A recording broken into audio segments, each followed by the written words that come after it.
اللہ الرحمن الرحیم۔ مسئلہ عام طور پر پوچھا جاتا ہے کہ ایڈوانس کسی چیز کو بکنگ اس کی کرنا، مثلا جیسے لوگ سیمنٹ سریا وغیرہ ایسی چیزوں کی ایڈوانس بکنگ کر لیتے ہیں، پیسے دے دیتے ہیں اور یہ چیزیں بعد میں اٹھاتے ہیں، تو اس کی شرعی حیثیت کیا ہے؟ یاد رکھیں، کوئی آدمی اگر ایڈوانس بکنگ کرواتا ہے کسی چیز کی، وہ پوری رقم دے لیتا ہے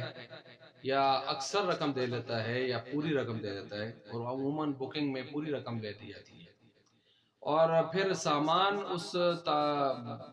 بیچنے والے کے پاس کبھی پورا موجود ہوتا ہے اور کبھی موجود بھی نہیں ہوتا پورا، تو ایسی صورت میں جو بیع ہوتی ہے اس کو بیع سلم کہتے ہیں فقہا کی اصطلاح میں، فقہ میں اس کو بیع سلم کہتے ہیں۔ بیع سلم جائز ہے لیکن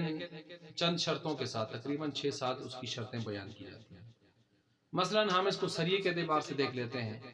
اگر کسی نے سریہ بک کرنا ہے تو وہ شرطوں کے اعتبار سے جنس کو متعین کر لے، نو صنف وغیرہ کو متعین کر لے۔ مثلا سریہ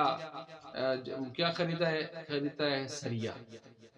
تو سریہ ایک جنس ہے، سیمٹ ایک جنس ہے، اس طرح کی مختلف چیزیں۔ پھر سریہ اس کے نو وصف بھی معلوم ہونا چاہیے کہ آیا لاہور کا سریہ خریدنا ہے، عطار کا خریدنا ہے اور اسلام آباد کا خریدنا ہے، تو پھر اس کے بعد یہ بھی معلوم ہونا چاہیے کہ اگر اسلام آباد کا مثلا خریدنا ہے تو اسلام آباد کے سریے میں بھی بہت ساری قسمیں ہیں، تو زیڈ کے خریدنا ہے یا جو ہے اس کے علاوہ کچھ اور خریدنا ہے تو یہ بھی معلوم ہونا چاہیے۔ اسی طرح 40 گریڈ کا خریدنا ہے، 60 گریڈ کا خریدنا ہے یا اس کے علاوہ کسی اور ترتیب سے خریدنا ہے۔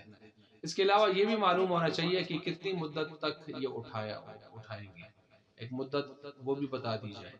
اور اس کے ساتھ ساتھ یہ بھی بتا دیا جائے کہ رقم ریٹ اس کا کیا طے ہونا ہے، تو یہی مجلس برخاست ہونے سے پہلے رقم ریٹ اس کا طے کر لیا جائے۔ تو یہ ساری چیزیں جب ابہام ختم ہو جائیں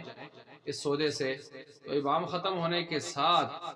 پھر یہ چیز متعین ہو جاتی ہے اور کسی قسم کا مستقبل میں نزاع اور جھگڑے کا خدشہ باقی نہیں رہتا، لہٰذا بیع سلم کے اصولوں کے مطابق یہ بیع جائز ہو جاتی ہے۔